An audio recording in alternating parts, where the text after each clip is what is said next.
सिद्धाणम। ओम नमो सिद्धाणम। ओम नमो आयर्याणम। ओम नमो आयर्याणम। ओम नमो वच्छायाणम। ओम नमो वच्छायाणम। ओम नमो लोय सवसाहुनम। ओम नमो सवसाहुनम। एक गजारा श्री पार्श्वनाथ भगवान की जय। एक गजारा श्री महावीर भगवान की जय। परम पूज्याचार्य गुरुवर श्री विराट सागर जी गुरुदेव की जय। अहिंसामयी जैन धर्म की जय। बोले परम पूज्य चरणाचार्य भगवान गुरुवर श्री विनम्र सागर जी गुरुदेव की। जन्म मरण का दौरिया किसका कितना ठौरिया। जन्म मरण का दौर यहाँ किसका कितना ठोर यहाँ। जन्म मरण का दौरिया किसका कितना ठौरिया। जन्म मरण का दौर यहाँ किसका कितना ठोर यहाँ। कितना रहना और यहाँ कितना रहना और यहाँ। कितना रहना और यहाँ कितना रहना और यहाँ। लखनऊ हो भोपाल यहाँ या फिर हो इंदौर यहाँ। लखनऊ हो भोपाल यहाँ या फिर हो इंदौर यहाँ। कर्मों के फल को हो कर्मों के फल को ये जन्म दिलाए। जीवन है पानी की बूंद कब मिट जाए रे हो। जीवन है पानी की बूंद कब मिट जाए रे। होनी अनहोनी होनी अनहोनी कब क्या घट जाए। जीवन है पानी की बूंद कब मिट जाए रे हो। जीवन है पानी की बूंद कब मिट जाए रे। जन्म मरण का दौरिया किसका कितना ठौरिया। जन्म मरण का दौर यहाँ किसका कितना ठोर यहाँ। कितना रहना और यहाँ कितना रहना और यहाँ। कितना रहना और यहाँ कितना रहना और यहाँ। हर इंसान जन्म को पाता है, हर इंसान जन्म को ग्रहण करता है, लेकिन उसको ये बात की जानकारी नहीं है कि आखिर तुमने जन्म ग्रहण किया क्यों है, किया किस लिए है, क्या कारण पड़ा। क्या आपको जन्म अच्छा लगता है? नहीं, किसी को भी जन्म अच्छा नहीं लगता। क्या आपको मरण अच्छा लगता है? नहीं अच्छा लगता है। फिर भी जन्म मरण करना पड़ता है। क्यों? जन्म की जरूरत क्या है? अगर जन्मेंगे तो मरण भी करना पड़ेगा, और जन्मेंगे नहीं तो मरण भी नहीं करना पड़ेगा। आखिर वो कौन सा कारण है जो हमें यहां जन्म लेने के लिए मजबूर करता है? वो जानिए। अगर वो कारण तुम्हारे अंदर है तो फिर तुम्हारा जन्म होगा, और एक बार नहीं 100 बार होगा। ज्यादा जन्म किसके होते हैं, कम जन्म किसके रह जाते हैं, यह भी जानना जरूरी है। अगर जन्म के बारे में मालूम चल जाएगा तो फिर मरण के बारे में भी मालूम चलेगा। लेकिन पहले ये नहीं मालूम जन्म क्यों हो रहा है, जन्म हो क्यों रहा है। वो कहते हैं ना, जिंदगी से बढ़कर कोई गुनाह नहीं, जिंदगी से बढ़कर कोई सजा नहीं। सबसे बड़ी सजा तो यही है, कोई जेल में बंद होना ही सजा नहीं है। जिंदगी से बढ़कर कोई सजा नहीं, पर जुर्म क्या है ये पता ही नहीं। जिंदगी से बढ़कर कोई सजा नहीं, पर जुर्म क्या है ये पता ही नहीं। इतने हिस्सों में बट गया हूं मैं, इतने हिस्सों में बट गया हूं मैं, कहीं बच्चे के सामने, कहीं पत्नी के सामने, कहीं बच्ची के सामने, कहीं मित्रों के सामने, कहीं कस्टमर के सामने, कहीं व्यापार में, इतने हिस्सों में बट गया हूं मैं, मेरे हिस्से में कुछ बचा ही नहीं।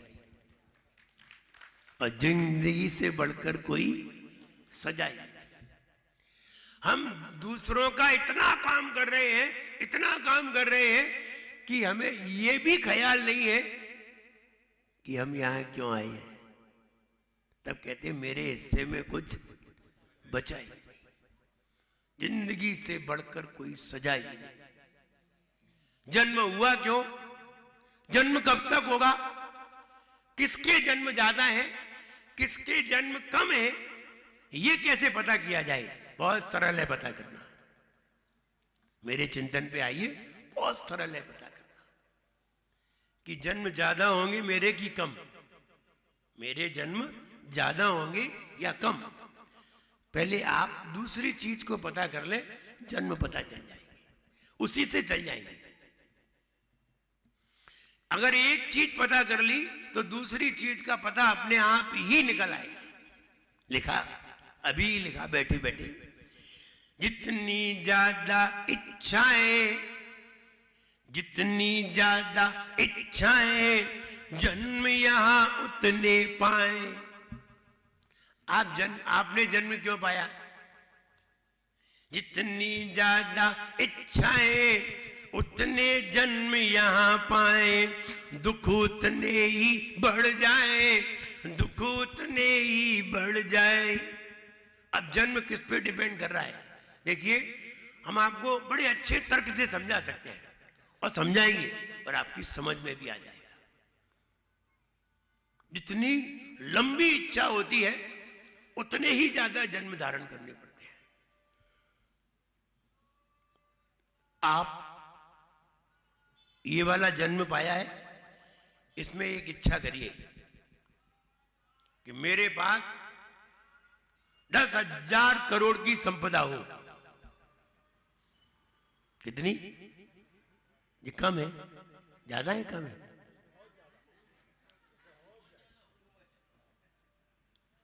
ये तो तुम हमारे सामने कह रहे हो।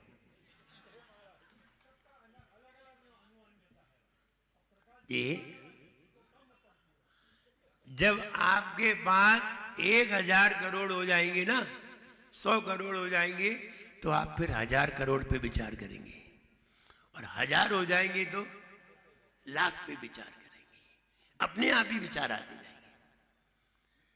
भाई इच्छा कर लीजिए कि मेरे पास 100 करोड़ की संपदा हो, मेरे पास 100 मंजिल की बिल्डिंग हो, मेरे पास सब कुछ हो। देखिए, इच्छा ही तो कर रहे हो, लेना देना कुछ नहीं है। आपने इच्छा कर ली कि हमारे पास 100 मंजिल की बिल्डिंग हो, हमारे पास 10,000 करोड़ की संपदा हो। ऐसे आपने इच्छा कर ली। इस जीवन में आपने बहुत कमाया, दिन रात भागते रहे, इधर से उधर, उधर से इधर, दिन रात उसी में लगा दिया, और आपने 10 करोड़ की संपदा उत्पन्न कर पाई। और टारगेट था 10,000 करोड़ का, और हुई 10 करोड़, और बिल्डिंग बनाई तो 3 मंजिल की बना पाई, और बिल्डिंग का टारगेट था 100 मंजिल का, जो अंदर दिमाग में बैठा हुआ। 100 मंजिल की बिल्डिंग का टारगेट बनाया था, 10,000 करोड़ का टारगेट बनाया था, और पूरा हुआ नहीं। 10 करोड़ रुपए कमा पाए और 3 मंजिल की बिल्डिंग बना पाए और निपट गए। अब बताइए,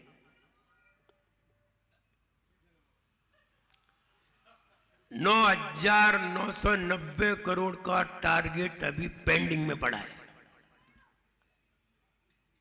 और इधर 97 मंजिल की बिल्डिंग भी पेंडिंग में पड़ी है, बाकी है। और ये सब बाकी होने के बाद तुम्हारा मरण हो गया, मेमोरी में तो वो भरा ही है, वो भी इंटरनल मेमोरी में। एक्सटर्नल में होती तो चली जाती, खत्म हो जाती। इंटरनल मेमोरी और एक्सटर्नल में इतना ही अंतर है, एक्सटर्नल मेमोरी में तुम्हारा जितना भी कुछ भरा होगा, जिस दिन तुम चिता पे जलोगे उसी दिन वो भी जल जाएगा। ये एक्सटर्नल है, इंटरनल साथ में चली जाएगी। अब तुमने इंटरनल मेमोरी में डाला, हुआ ये कि अगली बार तुम मनुष्य नहीं हुए, 100-200 भव निकल गए, हजारों भव निकल गए, फिर आप मनुष्य भव में आए तो वो 97 मंजिल पेंडिंग में पड़ी थी,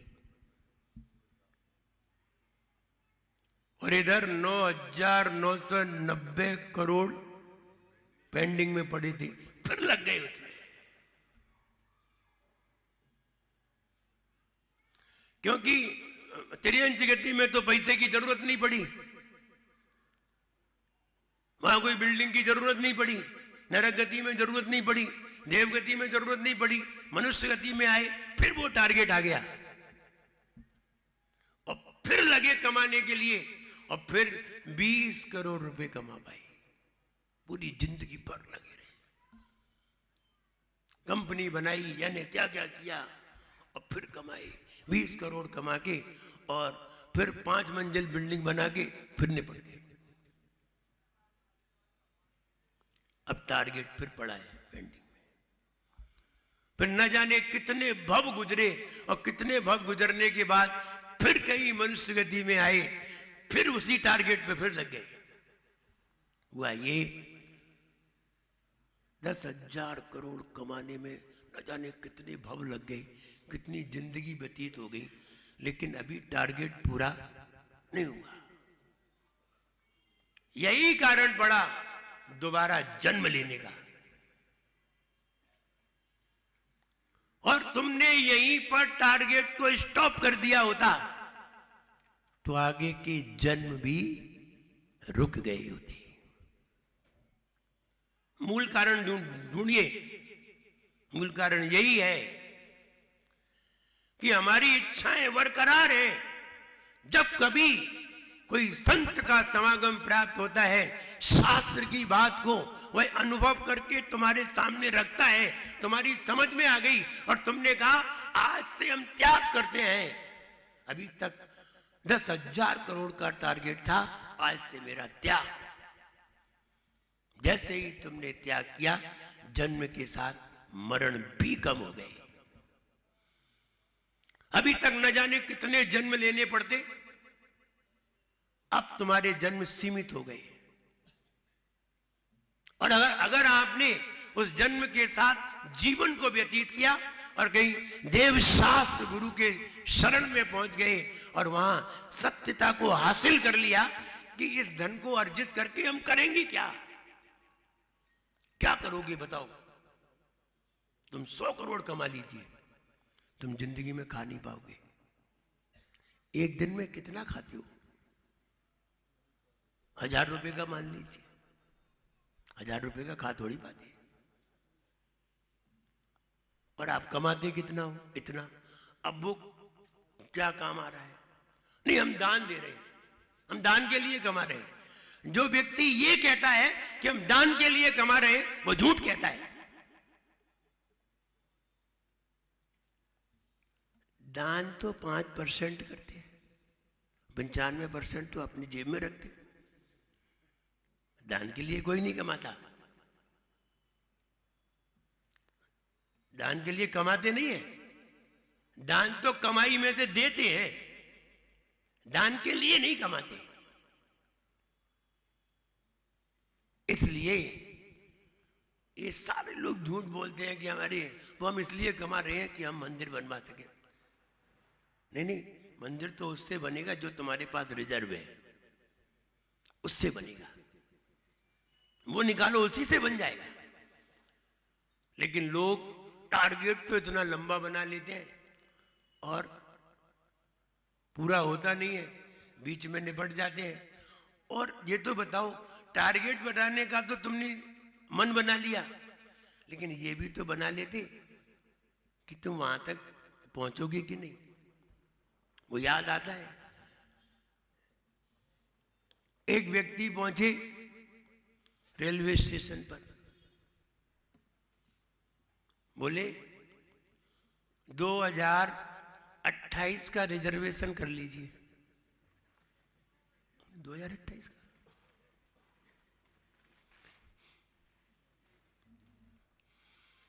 बोले अप्रैल 2028 का रिजर्वेशन करवाना है। बोले अभी से? बोले हाँ। कहाँ का? बोले हरिद्वार का। तो वे खुद ही 100 साल के थे, 100 साल के थे और रिजर्वेशन करा रहे थे हरिद्वार का। बोले क्यों, क्या बात है? बोले हमारी शादी की सालगिरह आ रही है 28 में, हमारी शादी की सालगिरह आ रही है, विशेष सालगिरह है। अच्छा, तो जो रिजर्वेशन कर रहा था उसने कहा दादाजी 28 तक टिके रहोगे कि नहीं? बोले टिके रहे तो ठीक, और नहीं टिके रहे तो हरिद्वार तो जाने ही है।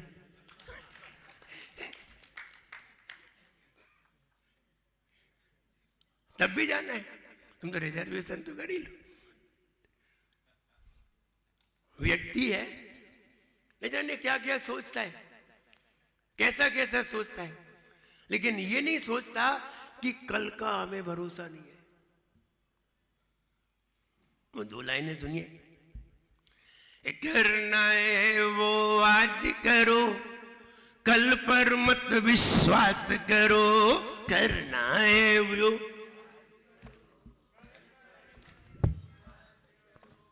आज करो, वो अभी करो।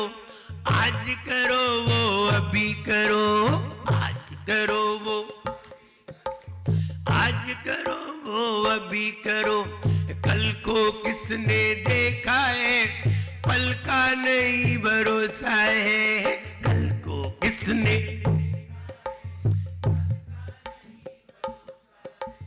कल कल तू कर की हो, कल कल तू करके क्यों अकल गवाए रे। जीवन हो, जीवन है पानी की बूंद कब मिट जाए रे। यूजुअल अनयूजुअल हो, usual unusual, it when happens away. Life is water drop, it when he says away. हो, life is water drop, it when he says away. और जीवन का तो भरोसा नहीं है, पल का और कल का विचार है। वो एक व्यक्ति कह रहा था महाराज कल का क्या भरोसा। हमने कहा कल तुमने क्या कहा था, खाने में क्या बनाएंगे? बोले ये बता के आए, और तुम ही कह रहे कल का क्या भरोसा। मीनू बना के आए कल के लिए, और कह रहे कल का कोई भरोसा नहीं है। और मीनू घर पे रख के आए हो कि कल ये बनाना है। तो तुम्हारी समझ में तो नहीं आती कि कल का कोई भरोसा नहीं है। बात तो बिल्कुल सही है, मानते सब है, लेकिन मानना नहीं है। जानते भी हैं और मानते भी, हाँ कल का क्या भरोसा, और लेकिन फिर भी नहीं मानते। टारगेट इतना लंबा बना लिया, इच्छाओं को कम करिए। और आचार्य महाराज कहते हैं इच्छा निरोधा तपा। जैसे ही इच्छाएं कम करोगे तुम तप होना प्रारंभ हो जाएगा। ऐसा मत सोचना कि नहीं वो नमक छोड़ना तप है, और घी छोड़ना तप है, शक्कर छोड़ना तप है। दिमाग की इच्छाओं को कम करना तप है। वो तो कम हो ही नहीं रही है ना। शक्कर को छोड़ के आ गए, नहीं आज हमने मीठे का त्याग कर दिया है, और किशमिश का इंतजाम कर रहे हैं। तो महंगे हुए कि सस्ते हुए? किशमिश पे नजर रखिए, मुनक्के पे नजर रखिए, छुआरे पे नजर रखिए, कुछ मीठा आ जाए तो ठीक है। और शक्कर का त्याग है। तुम शक्कर ही खा लेते ढंग से, तो कहने का मतलब यह है, व्यक्ति इच्छाओं को कम नहीं कर रहा है, और इच्छाएं कम करे तो जन्म और मरण दोनों ही कम हो जाएंगे। यहां जानिए, हमने क्या किया? इच्छाएं कम की, घर का त्याग किया, परिवार का त्याग किया, धन का त्याग किया, सब त्याग कर दिया। अब बताइए मेरे मन में कौन सी इच्छा है? न खाने की, न पहनने की, न रखने की, न ओढ़ने की, न बिछाने की, कोई इच्छा नहीं। अब इच्छा क्या रहेगी? वो खाने की इच्छा नहीं है, तो मजबूरी में जाना पड़ता है। और तुम लोग जरूरी में, और हम लोग मजबूरी में। कोई बात आती ना, श्रावक रसगुल्ले देख ले तो उसके मुंह में पानी आ जाए, और साधु देख ले तो उसकी आंखों में पानी आ जाए। यही अंतर है।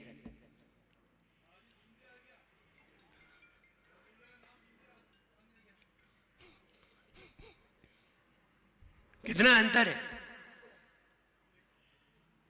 श्रावक स्वाद लेकर के भोजन को भोगता है,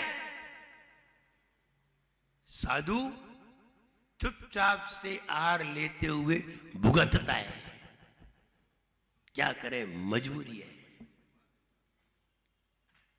मजबूरी में जाता है, रोता हुआ जाता है, मन खेत खिन्न हो जाता है जब किसी के सामने जाना पड़ता है। खेत खिन्न हो जाता है, दुनिया छोड़ दी, सब छोड़ दिया, इसके लिए इसके घर पे जाना पड़ा। दूसरा भी चिंतन सुन लीजिए, जब जब साधु का पाप का उदय आता है, जब जब साधु का असाता वेदनी का उदय आता है, पाप का उदय आता है, तब तब श्रावक का पुण्य का उदय जागृत हो जाता है। साधु का असाता वेदनी और श्रावक को पुण्य का उदय जागृत हो जाता है।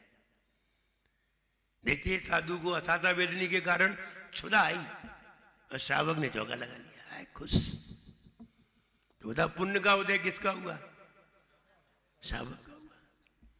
जब जब साधु बीमार होगा, श्रावक को औषधि दान देने का अवसर आ जाएगा। जब जब होगा, तो इसलिए हम इच्छाओं को कम करें। इच्छाएं कैसे कम करें? कुछ नहीं, सीमितता में आइए। जितने आप सीमित होते जाएंगे उतने ही आप मजबूत होते जाएंगे। जितने आप फैलेंगे उतने ही आप कमजोर हो जाएंगे। इसलिए सीमित होइए। आपने एटम बम देखा है? एटम बम देखिए, सुतली से कितना टाइट बना होता है। जरा सी बारूद होती है, मटसेल और पटात भरी होती है, थोड़े कंकड़ भरे होते हैं और टाइट बना होता है, बहुत टाइट। और जब उसकी बत्ती में आग लगती है तो बताओ कैसा विस्फोट होता है, क्या विस्फोट होता है।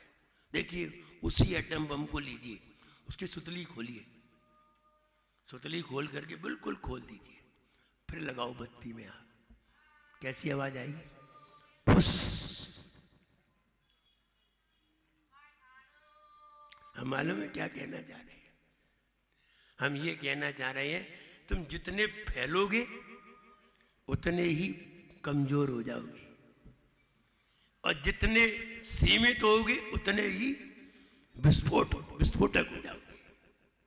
ये बताना चाहते हैं। तो धीरे धीरे पहले बाहर की वस्तु हटाइए, हटाते जाइए, हटाते जाइए, आप शरीर तक आ जाएंगे। फिर यहां से भी सिमटिए, यहां तक आइए, और जैसे ही यहां आओगे इतना तीव्र विस्फोट होगा, सारे कर्म के परखच्चे उड़ जाएंगे।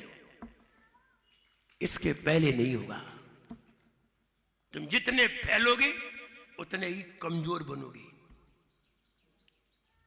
फिर पटाखे की कोई आवाज नहीं आएगी, तो मृत्यु को भी प्राप्त होगी ना, तो घर वाले भी नहीं सुन पाएंगे। और अगर विस्फोटक हो गए और तुम्हारी मृत्यु हुई तो पूरी दुनिया सुन लेगी। स्वर्ग के इंद्र भी आ जाएंगे, उनको भी सुनाई दे जाएगी कि हाँ किसी की मृत्यु हुई है। जब तीर्थंकर भगवान निर्वाण को प्राप्त करते हैं, सारी दुनिया को पता चल जाता है वो इंद्रदेव सो रहे होते हैं, वे भी जाग उठते हैं, चलो भाई चलना है अब, उन्हें भी पता चल जाता है। और अपने घर में कोई निपट जाता है तो घर वाले को पता चल जाए, यही बहुत है। बोले पता ही नहीं चला, रात को सो गए, सवेरे तो पैसे मिले। हम तो उन्हें सोता हुआ छोड़ गए थे, अबे सोते ही रह गए तो हमें क्या क्या पता चलता है, तो घर वालों को भी पता नहीं चले। तो हम ये कहना चाहते हैं, इच्छाओं को कम करिए। इच्छाएं कम होंगी कैसे? ज्ञान से, और कोई तरीका नहीं है। तुम ये मत समझना कि स्वाध्याय करने से इच्छाएं कम हो जाएंगी। हमने ऐसे बहुत से लोग देखे हैं कि जितना ज्यादा स्वाध्याय करते हैं उतने ज्यादा परिग्रह रखते हैं, ऐसे भी बहुत देखे हैं, बहुत। और स्वाध्याय से भी अगर इच्छाएं कम नहीं हुई तो अब ये बताओ कैसे होंगी? कि दुकानदारी करने से तो होंगी नहीं, स्वाध्याय करने से, स्वाध्याय को समझने से। जैसे जैसे ज्ञान बढ़ेगा, क्या करेंगे हम इतना कमा करके, क्या करेंगे इतना हमारे पास हो जाएगा, तो क्या हो जाएगा ये तो बता दो। आपके पास 10 कार हो गई तो आप बताइए क्या हो गया? तुम अपने आप को भले ही कुछ समझो, लेकिन पड़ोसी से पूछो वो तुम्हें क्या समझता है, वो तुम्हें क्या समझता है? कुछ नहीं। बोले हम कितने समझदार हैं, हमसे तो पागल ज्यादा समझदार है। हमें पागलों को पागल समझते हैं, हमें जो पागलों को पागल समझते हैं, उन पागलों से पूछो वे हमें कुछ नहीं समझते।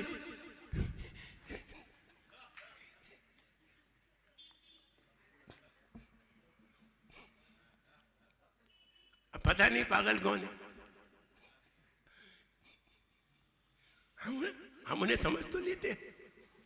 पागलों की भी बड़ी विचित्र है। जब एक पागल खाना था, जब हिंदुस्तान पाकिस्तान का बंटवारा हुआ तो हुआ ये सीमा पे पागल खाना आ गया, और ऐसा आया कि आधा पागल खाना पाकिस्तान में और आधा हिंदुस्तान में। अब बंटवारा तो हो गया, सीमा की लाइन भी खिंच गई। अब वो पागल खाने पे बड़ी परेशानी थी, तो उन्होंने कहा भाई बताओ, भाई ऐसा करो सारे पागलों को एकत्र करो, सबको बुलाओ, सबकी मीटिंग लो, और उनसे ये पूछो तुम पाकिस्तान में जाना चाहते हो कि हिंदुस्तान में? तो सारे पागलों को बुलाया गया और सारे पागलों की मीटिंग ली गई। अब उनसे ये पूछा गया, देखो भाई बंटवारा हो गया है हिंदुस्तान पाकिस्तान का, आधा पागल खाना पाकिस्तान में जा रहा है, आधा हिंदुस्तान में जा रहा है। अब तुम बताओ, तुम उधर के पागल खाने में जाना चाहते हो या इधर की? तो पागल बोले, आपस में मीटिंग करने लगी, हम समझते थे यार अपन ही पागल है।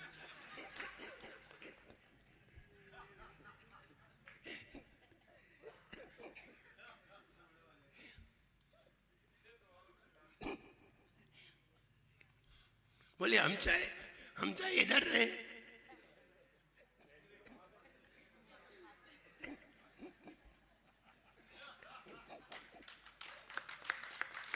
हम चाहे उधर रहे चाहे इधर रहे, हमें क्या फर्क पड़ता है, हम तो पागल ठहरे।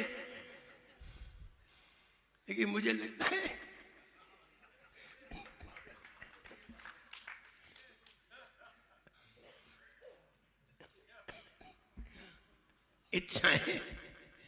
इच्छाएं कम की जाए।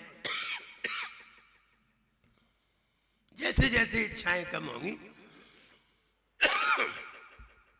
हम स्वयं ही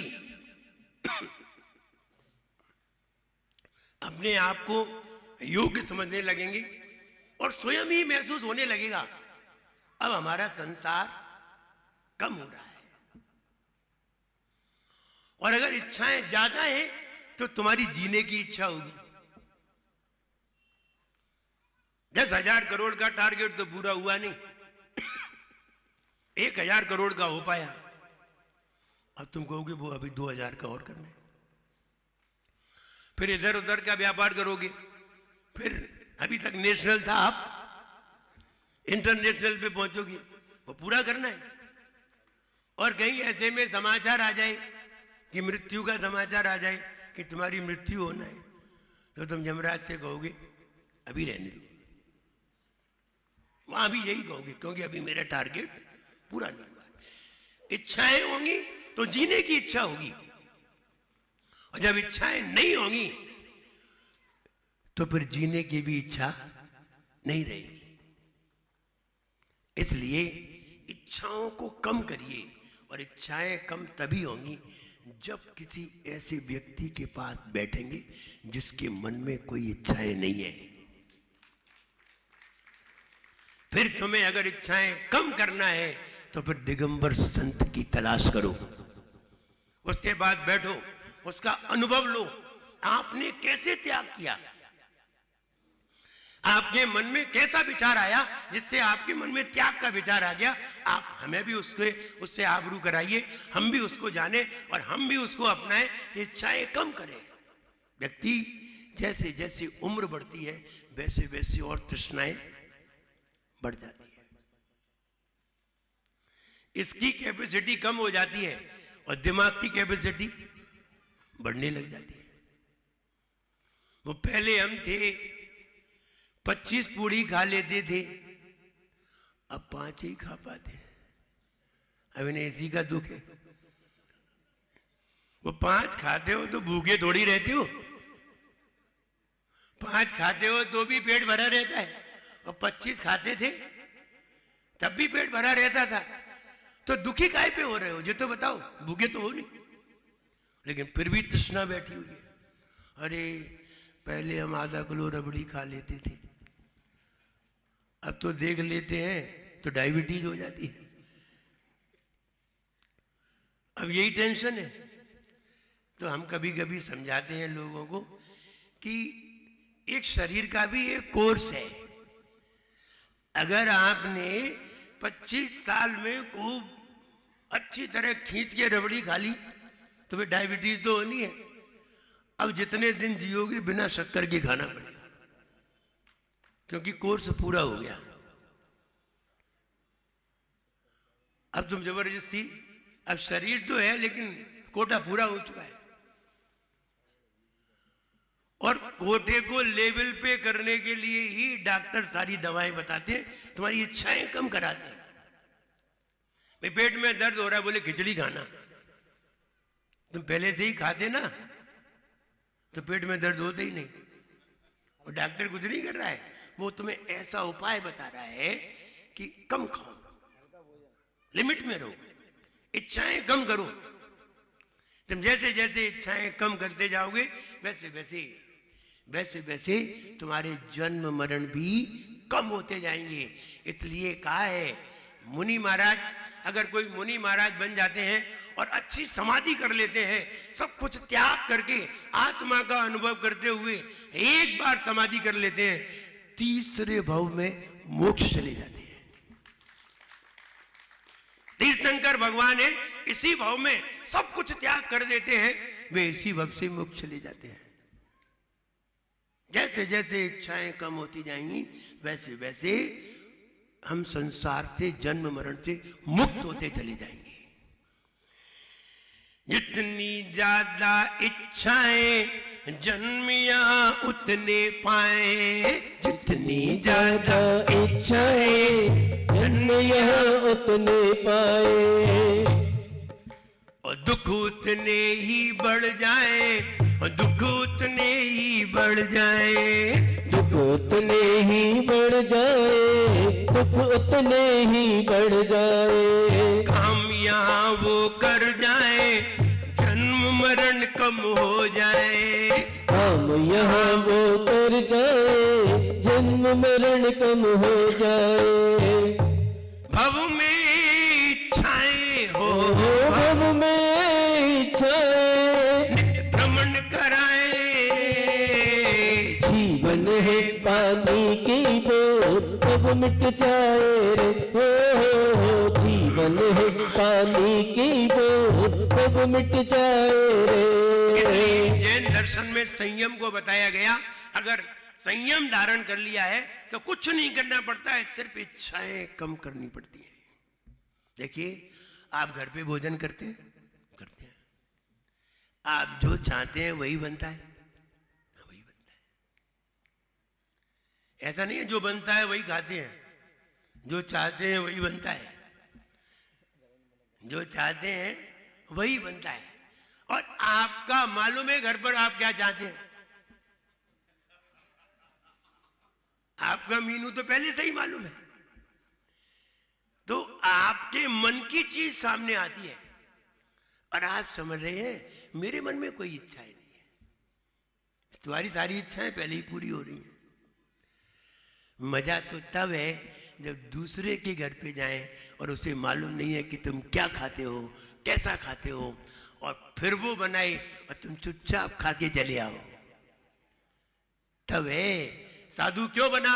साधु इसलिए बना कि अपने घर में नहीं खाना है, दूसरे के घर में जाना है। अब उसने कैसा बनाया है? चुपचाप, बोलना नहीं है, इच्छा नहीं, नहीं तुम ऐसे करो, नहीं नहीं नहीं, गलत हो गया ये साधु के लिए नहीं कहा है, स्वादु के लिए कहा है। ये साधु की परिभाषा में नहीं है, स्वादु की परिभाषा में। इसलिए अब जैसा है, अब मेरा नमक का त्याग नहीं है और मेरा नमक का त्याग नहीं है और तुमने नमक डाला नहीं, हमारा मन शुद्धि, वचन शुद्धि, काय शुद्धि। रत्नत्रय की आराधना के लिए हंसते मुस्कुराते मेरे हाथों से आहार ग्रहण कीजिए। अब नहीं हंसे तो हंसे, अच्छा है कैसे हंसो, हंस लो। हम तो हंस लेते हैं। क्यों हंस लेते हैं? इसलिए हंस लेते हैं कि तुम्हें खुद नहीं पता कि इसमें क्या है, और तुम फिर भी दे रहे हो तो दो, और हम लेते जाते हैं। तब हम अपने मन को कंट्रोल में रखते हैं।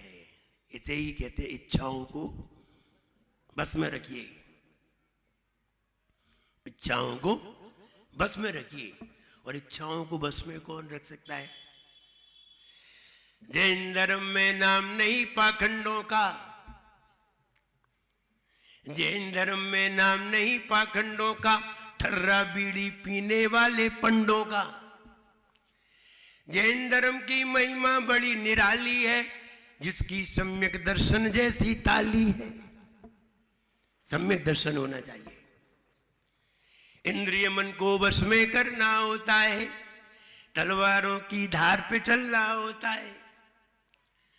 और साधु बनना खेल नहीं है बच्चों का, और तेल निकल जाता है अच्छे अच्छों का। जब साधु आहार लेता है और अपने मन को कंट्रोल में रखता है, समझिए चरम सीमा है ये कि साधु आहार लेने गया है, तुमने कैसा बनाया है, कैसा लाए हो, अच्छा है या नहीं है, खराब है, तो भी साधु ले रहा है और आप पे विश्वास कर रहा है। और आपको मालूम नहीं है, आपको मालूम भी नहीं है कि इसमें नमक है कि नहीं, या इसमें शक्कर है कि नहीं, और शक्कर की जगह नमक आ गया है। वो एक व्यक्ति ने एक जग दूध में एक कटोरी भर के नमक डाला, क्योंकि शक्कर डालता तो कितनी डालता, इतनी ही डालता, वो शक्कर जैसी थी, डाल दिया।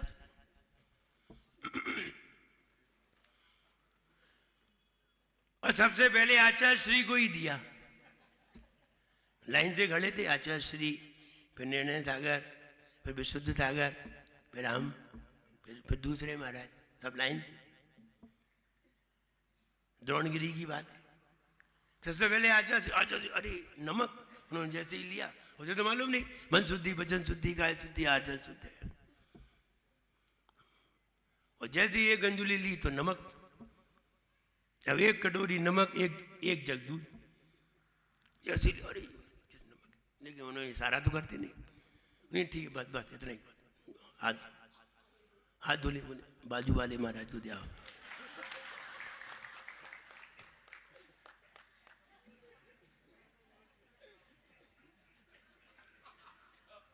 अब श्रावक भी प्रदीप जैसा अड़ियल आ जाए तो मीठी मीठी बातें करके खिला दे, बिल्कुल ऐसा ही। महाराज एक गिलास तो लो महाराज। अब वो बाजू वाले ले नहीं रहे, अरे आचार्य श्री का प्रसाद है, उन्हें भेजा है, अब नहीं लेना है तो ले लिया। उनने भी एक अंजलि लिया, वे भी एक अंजलि लगे, बस बस आगे। विष्णु सागर जी को भी एक अंजलि दिया, वे भी एक अंजलि उन्होंने ले लिया। अब क्या करते, वो आचार्य ने भेजा है, उनको भी टिका दिया, एक अंजलि उनको भी टिका दिया। अब हमें अलग महाराज आ गए, तो अलग महाराज हम भी अंजलि में ही लेते, तो अंजलि में हमने भी लिया। बोले नहीं आचार्य ने भेजा है, सबको भेजा है महाराज ने, अब लेना पड़ा, ले लिया एक अंजलि हमने, बस ठीक बस। अब बाजू वाले महाराज थे, छुल्लक कटोरा था, वो भी बड़ा वाला,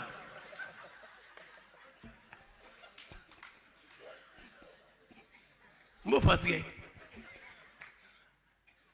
वो ऐसे फंसे, उसने पूरा जग खाली कर दिया। अब बोले अब दूध तो आ ही गया है, बोले चावल, बोले चावल बोल लिया।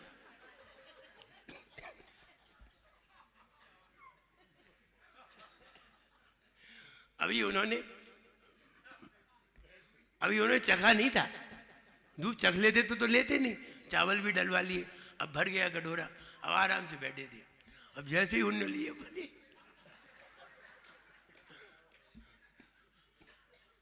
अब ना तो उसे निकाल सके, आखिरकार उन्हें पूरा खाना पड़ा। और खा के आए, अब सब लोग बैठे थे, तो आचार्य